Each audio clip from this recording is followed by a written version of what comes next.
Involucramos en inmoralidad sexual, estamos literalmente usando nuestro cuerpo como un instrumento de pecado, violando el propósito sagrado para el cual Dios lo creó. En 1 Corintios 6, 19-20, Pablo nos recuerda: ¿acaso no saben que su cuerpo es templo del Espíritu Santo que habita en ustedes, que les fue dado por Dios y que no son de ustedes mismos? Ustedes fueron comprados por un alto precio. Por lo tanto, glorifiquen a Dios con su cuerpo. Cuando pecamos sexualmente, estamos profanando ese templo, corrompiendo lo que Dios destinó a ser santo.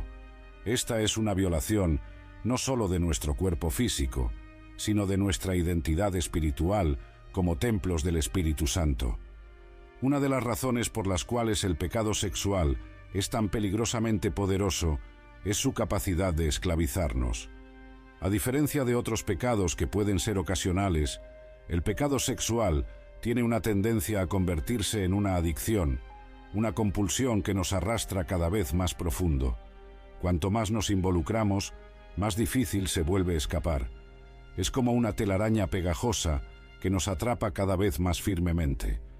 Esta naturaleza adictiva del pecado sexual está arraigada en la manera en que Dios diseñó nuestra sexualidad. La intimidad sexual fue creada para ser una fuerza unificadora poderosa dentro del matrimonio, creando un vínculo profundo y duradero entre esposo y esposa. Cuando esta fuerza se dirige mal o se abusa fuera de los límites del matrimonio, no pierde su poder. En su lugar, se convierte en una fuerza destructiva que puede dominar nuestra vida.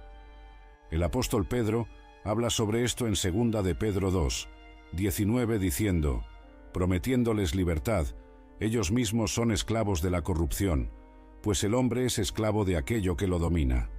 El pecado sexual promete libertad y placer, pero en realidad nos aprisiona.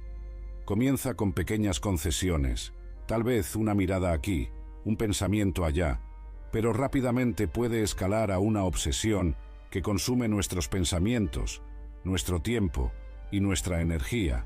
Antes de darnos cuenta, podemos encontrarnos atrapados en un ciclo de culpa, vergüenza y comportamiento compulsivo, incapaces de liberarnos por nuestra propia fuerza. Podemos ver un ejemplo claro de esto en la historia de Sansón, en los capítulos 13 a 16 del libro de Jueces. Sansón fue llamado por Dios para liberar a Israel de los filisteos. Tenía un propósito divino, una misión sagrada, pero su debilidad por el pecado sexual lo desvió completamente de su camino. Repetidamente vemos a Sansón siendo atraído por mujeres filisteas, contra la voluntad de Dios y de sus padres. La historia de Sansón es una poderosa ilustración de los peligros del pecado sexual y de cómo puede derribar incluso a los más fuertes entre nosotros. Sansón era un hombre dotado de fuerza sobrenatural, elegido por Dios desde el vientre de su madre para un propósito especial. Tenía todo a su favor: fuerza física, un llamado divino, el favor de Dios. Sin embargo, su incapacidad para controlar sus deseos sexuales terminó siendo su ruina. Vemos a Sansón repetidamente haciendo elecciones basadas en sus deseos carnales, en lugar de en su misión divina. Se enamora de una mujer filistea en Timna contra el consejo de sus padres, Jueces 14, 1-3. Más tarde, visita a una prostituta en Gaza, Jueces 16, 1. Y finalmente se enamora de Dalila, quien termina traicionándolo y llevando a su captura por los filisteos, Jueces 16, 4-21.